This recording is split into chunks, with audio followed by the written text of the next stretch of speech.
Já jsem vzal psa, že uděláme cestu kolem světa. A? Bez použití letadla. Jo. A zastavila nás už 4. země, no. Prostě trajekt do Japonska jako nevyšel. Aha. Jo, zavřeli mě právě v Rusku, soudili mě, vyhostili mě a já jsem se musel vracet přes země střední Asie zpátky, jakože Tadžikistán, Uzbekistán, Turkmenistán, což je prostě ten nejblbější místo, kam jet se psem. Jo. Prostě je tam vedro, muslimové, špinavý zvíře, jo, jakože, jak je strašně miluju, tak na tuhle cestu to prostě jako není. Takže je to knížka o jednom fuck-upu za druhém. Prostě jak se jako nedaří, a jak nad tím přemýšlí ty místní, jo, a tak. Tak zdar lidi, já jsem Pavel Adventurer a jsem tady dneska večer v Brně na Travel Festu od zakladatele, tímž je tady vedle mě sedící Slávek Krám. Ahoj. Slavo, tě zdravím tady. Travel Stand-up Festival.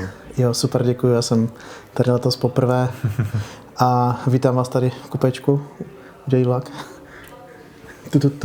Je to taky zvláštní kupečko, ale ano. Vyzděný zrovna.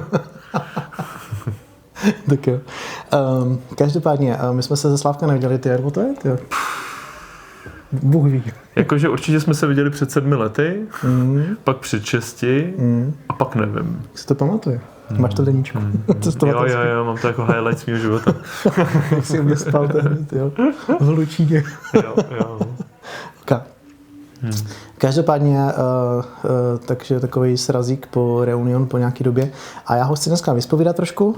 Zjistíme, co má teďka za lubem, co se už stalo, co se děje a co bude. Takže jak začít? Tak bych třeba jako prvé, ty seš tady tvůrce tady tohle festivalku, jak dlouho je to vlastně, kterým rokem, jak se to daří, jak baví tě to, nebo už to máš plně zuby?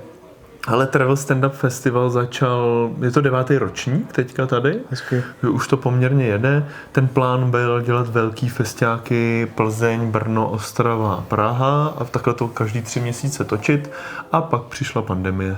Všechno zrušila prostě a ty festiáky pro 400 lidí jsem najednou zjistil, že teď jsou jako nereální, nebo jako, že ani jsem do toho jako nechtěl už tak jako bouchat a já jsem zjistil, že mě baví tyhle malý, takže jsme jen tak jako ze srandy uděláme aspoň tady malej pro 40 lidí a my reálně prodáme 30 stupenek, jako. A je to skvělý. Já za ty 3 dny si dokážu se všemu popovídat, jo. Je tady takový ten jako úplně jiný vibe a jak je to v expediční klubovně, kterou já úplně miluju prostě. Tak tady můžeme jako všechno a je to super. Takže já jsem v pátek přijedu a v neděli odjíždím, jo. Že tady je jídlo, jsou tady dýmky, je tady pivo a vlastně nikam nemusím prostě. Takže je to super. A rozhodl jsem se, že chci jít tady tím směrem, jakože budu si každý rok dělat jeden malý festiáček, pozvu ty nejlepší z Čech, protože já jedu třeba 35 festivalů ročně, jo, jakože sám přednáším jako hodně, a takže si tam vyzobám ty nejlepší a ty pak pozvu k sobě. Takže dělám tady ten a pak dělám ještě cestovatelskou střelu v Dolním Hradišti, Plzeň, Sever, tak tam máme taky takový festiválek a taky bereme vždycky jenom jako top, ještě s Tomášem Šapovalovem. Hezky. Takže... To je taková zábava. Určitě to nevydělává žádný peníze. Ale od tohoto cestování přece není. Že? Žádný zlatý důl říkáš, jo? Okay. Na to jsem se neptal. Ale ptal. Fakt, jo. Říkal baví mě to. Okay. Nedělám to pro prachy. No. Jasně. Rozumím. Dobrá. Takže Slávek festiákuje, teda vlastně pořádá svůj vlastní, jezdí prostě povídat na ostatní, tam to vždycky stáhne ty nejlepší esa, že jo, vytáhne, chápeme. Co ty a tvé cestování? Viděl jsem teda, že už máš 2. knihu, je to tak? Přesně tak. Vím, že když jsme se tak nějak před těmi 7 lety takhle čas stýkali, tak vím, že si tehdy mluvil, že napíšeš knihu, takže to jsem pak jako i zachytil, byl jsi tady u pana Karla Šípa v televizi. Ano. Strašně mě to jako bavilo prostě, no, jo. Oni jakoby, když ten stopař teďka jako komukoliv normálnímu tady prostě v Česku prostě vypráví, že tamhle někde stopem, tam někdo ho pozval domů, ti to vůbec nechápou, prostě ten Kaja, ten to jako kroutí hlavu, že jo, takže to strašně bavilo jako pro mě jako úplně běžná situace, úplně jako zažil jsem ji milionkrát stejně jako ty, ale baví mě pozorovat, jak... Ježiš, to bylo dobrý, no a on se vyloženě jako bál, jako že ježiš, stop, to je přece nebezpečné, já si pamatuju, a jak jsi v tom stresu a ty lidi na tebe koukají a tak já si říkal taky, vy se bojíte, že by vás znásilnila. A on úplně, no to ne. Já říkám, vy byste to chtěl, co? Jsem fakt netušil, že někdy v české televizi řeknu, že by Šíp chtěl být znásilněný nějakou holkou. No ale dobře, takové věci se stanou. Jasně. že fajn rozhovor. A tehdy myslím, že už to tam jako ukazoval tu knihu, anebo už to bylo ne, hotové? už byla ve výrobě a měla jít za půl roku ven. Takže Jasně. marketingově úplně blbě, protože lidi si to nekoupili a když vyšla, tak už bylo pozdě. Jo, takže jako marketingově jsem tohleto nezvládl, ale já jsem nemohl odmítnout. Jakože rozumím. Nemůžeš odmítnout takovouhle show. Rukavička byla hozena v ringu. Dobrý. A pak se jich povedlo ještě hodně, měl jsem nastartovat prostě na rozhlasu svůj ten seriál, mělo vyjít prostě toho trilion, ale přišla pandemie a mě to zničilo všechno, jako všecko, co jsem do té doby budoval a už se mi to nenastartovalo. A jo, to asi, mám pocit, že asi hodně lidem to jako zmořilo plány různý, záměry podnikatelský a tak dále. Všechno, co bylo spojené s nějakým tím trošku cestováním, ale i gastra, utrpěli, jakože hodně, takže... Co zdražují? Cože utrpěli. Jakože. Kdo? No, hodně hospod umřelo úplně, že jo, a tak, jakože prostě tam ty ztráty byly. Já jsem, nemůžu říct, že bych byl rád, že mi to baví, jako, ale hodně mi to posunulo jako osobně. Dělám už teďka další věci a teďka hodně kopu za eko, takže nějaká moje budoucnost je eko, edukace, environmentální a tak.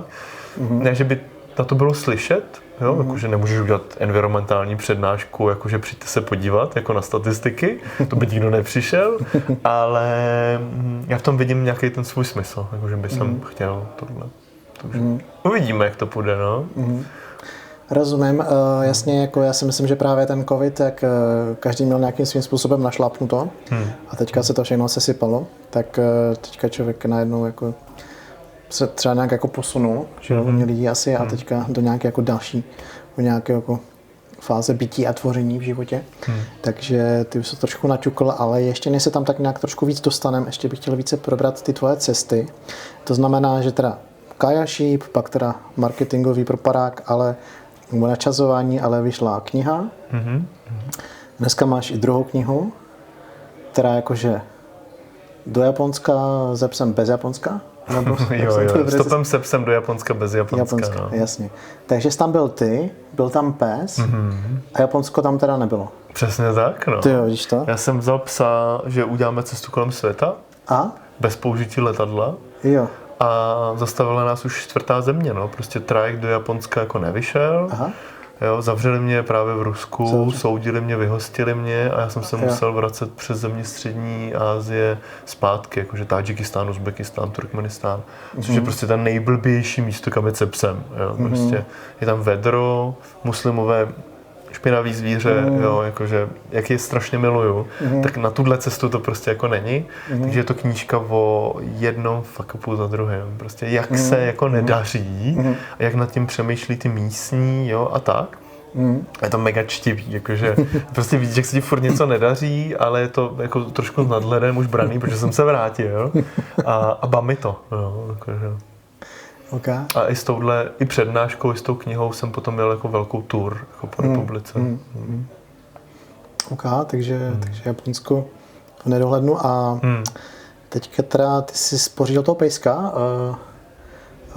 Jak teda, jako to jsem se všiml, že ten pes teda jako člověk pozoruje, to je velmi zajímavá bytost. Velmi zajímavě se tady projevuje a mě to jako hned zaujalo. Třeba bylo zajímavé, že začal všichni tleskat. Tam přišlo jako, že třeba je ohňostroj, že psi nemají rádi ohňostroj. Pak taky vlastně, když chvilku tam bylo svíceno laserem na přednášku, tak on to tam jako utíkal jako nahánět ten laser, jako zajímavý. A ona hlavně miluje lidi, takže právě to, jak jezdíme ty přednášky a festiáky, tak ona úplně tak, jo, konečně můžu vítat všechny a budou mě hladit a to je jakože pro ně to highlight, jako jet někam mezi lidi. To je takový ten, super. Takový ten pes vítač prostě, všichni ho pohladí, tak on je takový jako ňuf, že jo, fluffy, že jo. Dobře, no a teďka, takže jste tady teda jako, ty jsi dělal sám předtím, že jo, měl jsi kolikrát 100% objel tu zemi kouli? Dvakrát, ale měl jsem 7 různých výletů, 2 byly cesty kolem světa a pak 5krát jsem jel vždycky na nějaký kontinent na půl roku. Jo, kontinentálně jsi to tam... Jo, takže jsem tak jako projížděl kontinenty. Jo. Rozumím. Takže to si tehdy jezdil sám a pak teda si vzal, si spořídl pejska. Přesně tak. Nemohl ho nechat doma, že kdo by to hlídal. A teď už jezdíme ve 4. Vlastně super, a k tomu se dostaneme. Nebylo to možná někdy tak, že on jako spíš hlídal tebe, jako, nebo jak to bylo teda? Ale nehlídal, no, jakože ten pes je nadšený, že může být se svým páničkem. Jo, jakože jestli by si pes měl vybrat, jestli bude 8 hodin doma, anebo pojede prostě stopem přes Rusko, tak určitě chce jet stopem přes Rusko, jo, prostě. Jo. I když tam jsou medvědi, i když prostě to není komfortní, i když tam může být vedro, i když spíš prostě a sněží, jo, a jakože extrémní počasí, všecko. Tak ten pes chce být s tím páničkem. Jo. A ještě border collie jsou nezničitelný, oni chtějí všechno. Takže tohle pro toho psa byl ráj. Jo. Jakože jezdili jsme, byli jsme spolu, dělali jsme věci, chodili jsme na vejlety. Ty brdě, ten pes to miloval. Samozřejmě je to už trošku za hranou, že to neudělá jako každý, jo. Že já tomu říkám procházka se psem, jo, ale tahle procházka se psem trvala půl roku, takže půl roku spíš ve stanu, protože nikde tě neobytujou, že jo. Už jako od Slovenska nemůžeš spát na žádném hotelu, jo. Prostě ani v Polsku jako tě neobytují. V Čechách občas ještě, nebo v Čechách poměrně jo, ale dál už potom jako neubytujou psa, takže prostě půl roku spíš ve stanu, jo. A to není tak úplně jednoduchý, jak se může říct, jakože v pohodě, viď, jo. Rozumím. Takže prostě pes dobrodruh, jo, cestovatel a... Jo, má to tam. Takže jsi najednou měl parťáka na cesty, takže jste rozjeli spolu a teďka jako, že ono tak člověk jak stopuje u té cesty a už je unavený, jo, už bolí ta ruka, tak jste se jako střídali na tom stopu, nebo jak to šlo? Jako se psem? No. Ne, ona byla jenom krásná. To stačí. Ty tady jenom stůj a buď krásná. Takže ty jsi tam dával ten balec a ona tam jako dělala, vyzrazovala tu lásku, jo, prostě tu krásu a na to jste tam chytali tam ukecali ty lidi. Jako ale tohle funguje určitě na Českou republiku, jakože ty lidi vidí stopaře, stopář nějaký bezďák, nebo já nevím, co to je, a vidí pejska, ježiš, pejsek, tomu musíme pomoct. No, takže v Čechách tohle jo, na východ už ne, už to tam není. Jako v Rusku ta láska pejskům určitě je, určitě to pomáhá, ale pak zase je to stát od státu, jo, Balkán na to prostě není jako úplně dobrý. Jo. To prostě pejsek není jako někdo, kdo spí s tebou v posteli. Pes má být zlej a hlídat barák. Takže naráželi jsme tam trošku i na ty mentality tady s tím. Já jsem teda jako původně nechtěl jet jako tam, kde jako ten pejsek není tak úplně vítaný. Mě bohužel jako sklouzlo nějakým průšvihem, ze kterého jsme se dostali. A vlastně musím říct, že to bylo super. Nakonec. Ale není to, že bych někomu řekl, ne, jeďte prostě do Iránu se psem. Jakože, to není nejlepší nápad. Jako. Teďka nevím, jako, bych nebyl jako příliš sarkastický, ale ono jako třeba jet se psem přes Tadžikistán. No. Jakože můžeš být rád, že ti ho tam vesměrli třeba.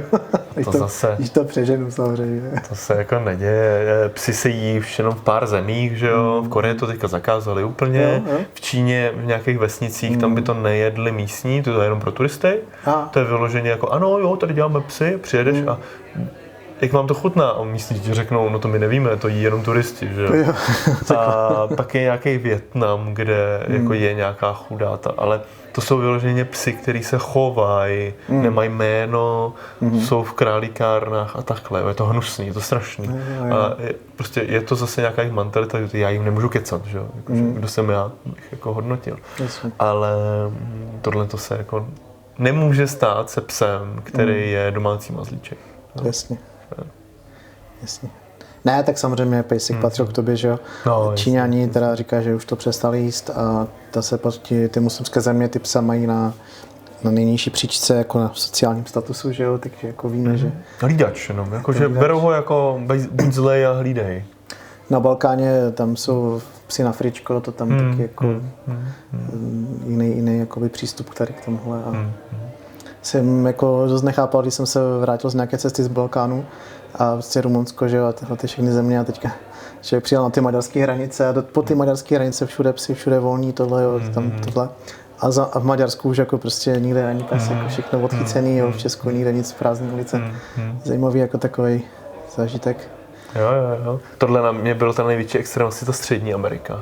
No. Tam já jsem hodně bojoval jako se psama, který na mě útočili a který byli jako vyloženě zlí a hlídali nějaký ten. OK. Tak teda, jako musím teda říct, že zajímavý jako sociální experiment, řekl bych, jako jet se psem, teda jako nedojet se psem do Japonska. A teda jako třeba pes v Japonsku dobrý, jako to tam mají. Tam by to bylo super. Tam by si to užil, jo, tam pes je. Tam by ho drbali všichni. Jo, miláček rodiny, přesně. No, tak škoda, že a pak byl plán, že jo, Havaj, Kanada, USA, Island, Belgie, takže to by byl jako psí ráje. Jo. To je. Ono možná, zase by tam nebylo to stopování, že jo, ale... Bylo? No ne, teď jsem chtěl říct, že třeba ono, kdybys do toho Japonska letěl, že jo? Jako letadlo. No, nemůžeš, no. Jak to? Jo, nejde letadlo? Jakože je to dost... Jako do klece? Je to furt jako dost složitý, ale do klece jako můžeš, ale...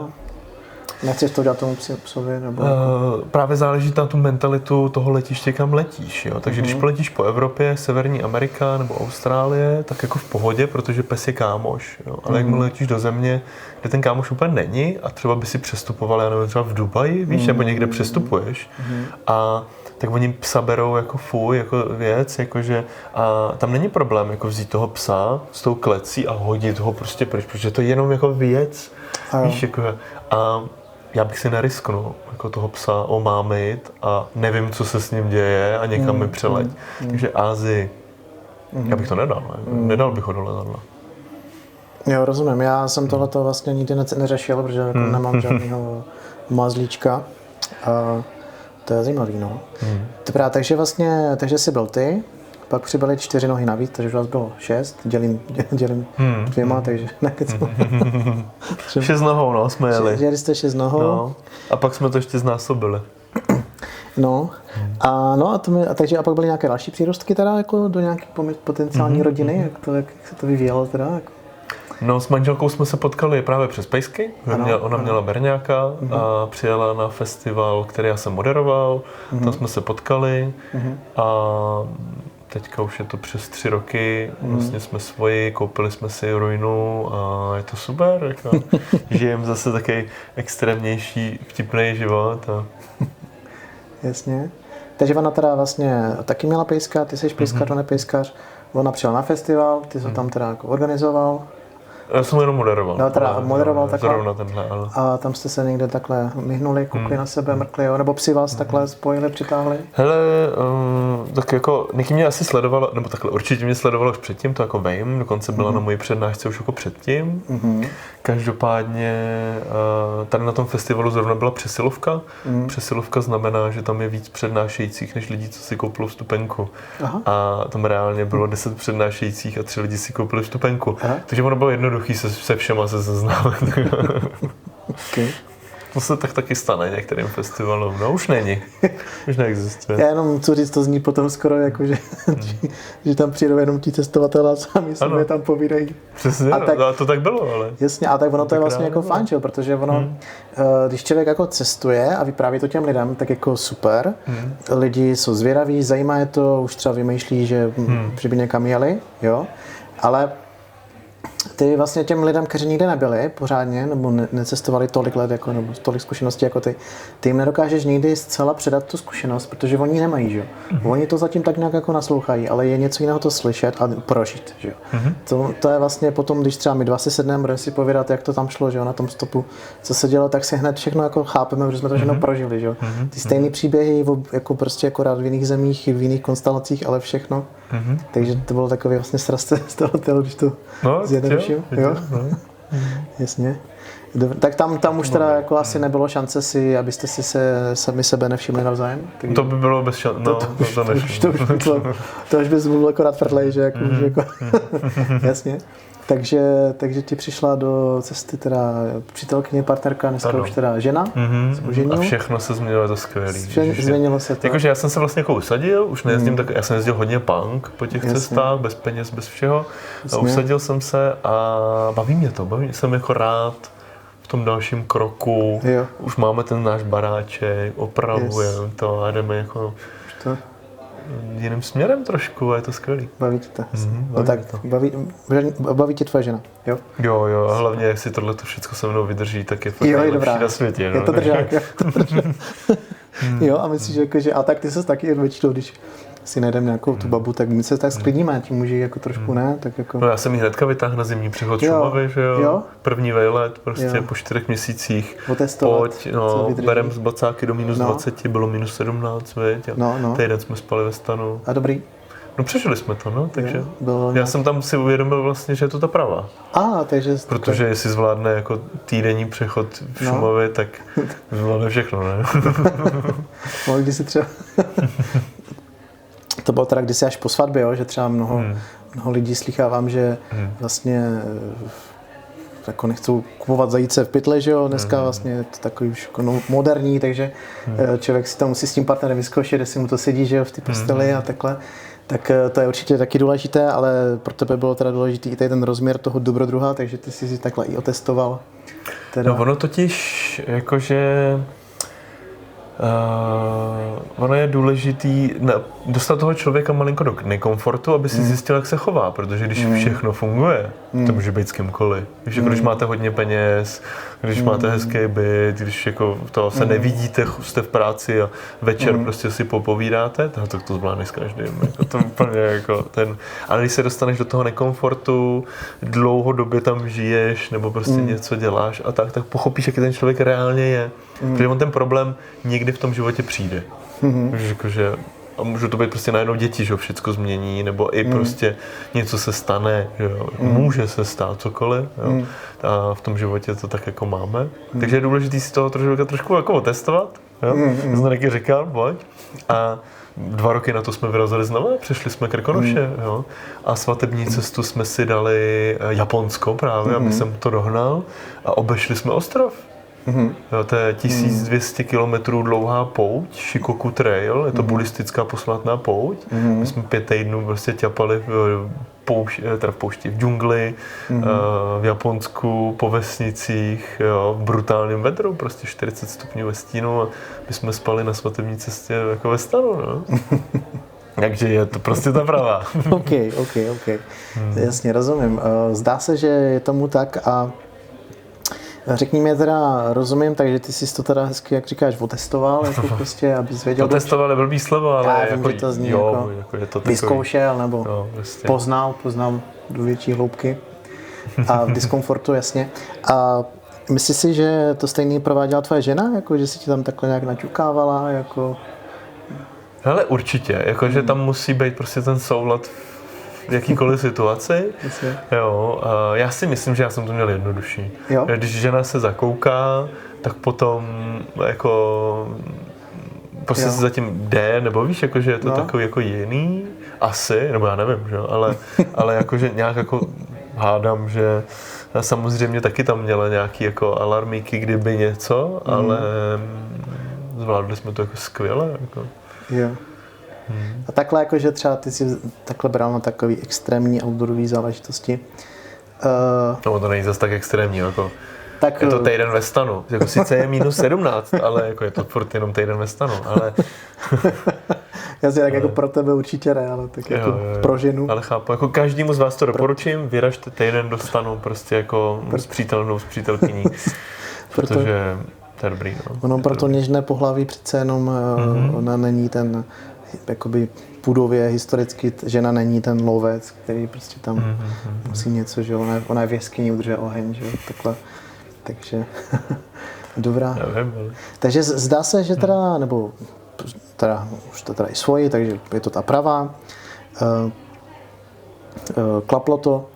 A co teda teďka procestovaný vlastně 2x odbětá zeměkoule, super. Teďka teda vlastně se posunul někam dál. Jo, pardon, ještě jsem chtěl říct. Jak teďka bydlíte v té Praze? Jo. Prostě kde to tam je, jako zhruba jako zeměpisně? Nádraží Libeň. Jo. 6 minut pešky od nádraží Libeň a spojovací prostě 7-8 minut pešky. Takže je tam prostě park, v tom parku je zahrádkářská kolonie. V zahrádkářské kolonii jsme koupili chatičku a v té chatičce žijem přes léto. No a v zimě teda, jsem se tě zeptal zima?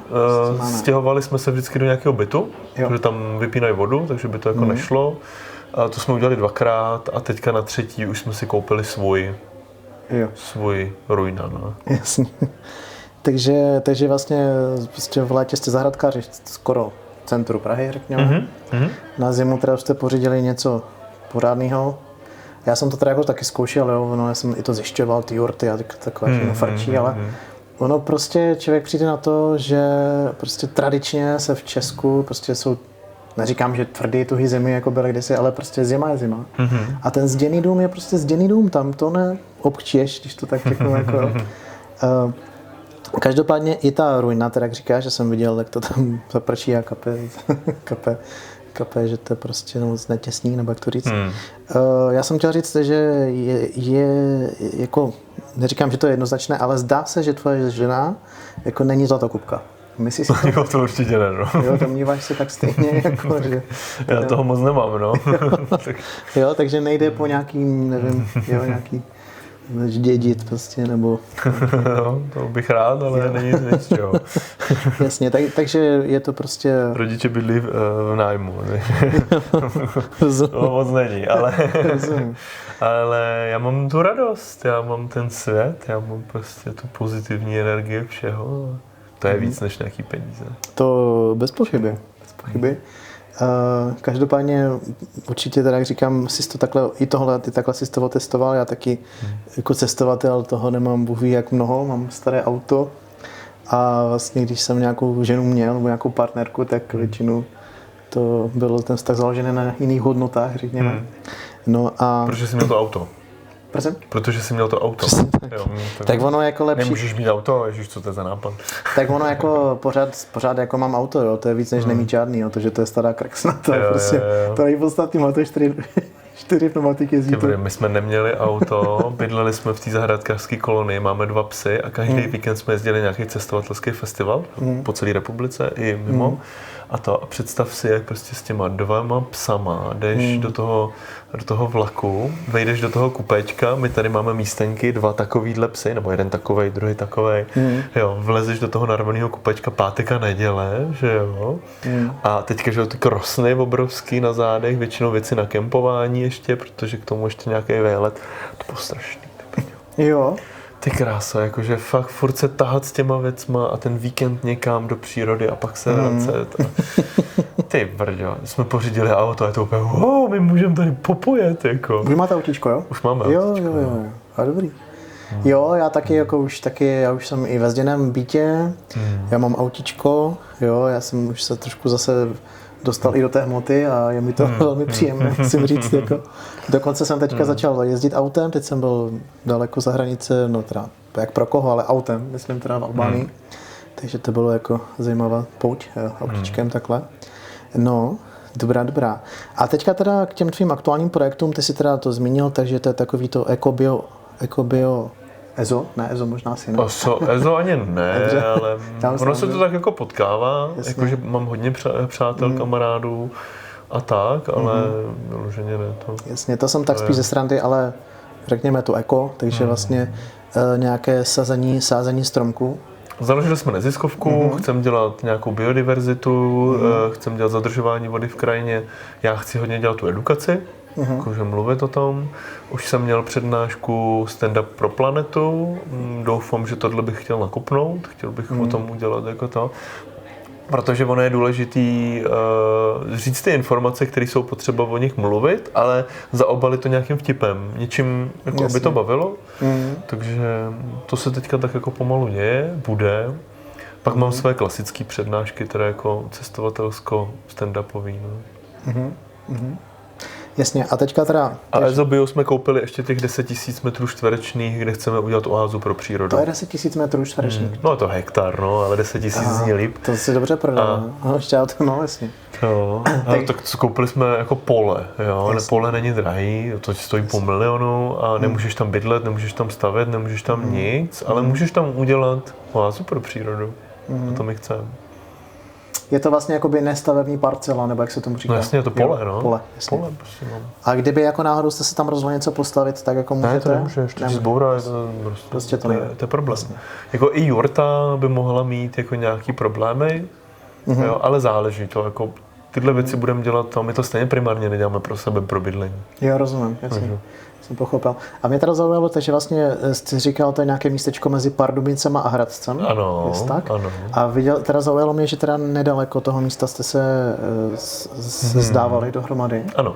Jo, takže to je nějaký váš oblíbený prostor? Nebo? Ale tam je poloostrov, který u městečka, u vesnice Stéblová, jo, kde je prostě obrovský jezero, tam je poloostrov, na kterém byl ten festival, na kterém jsme se seznámili.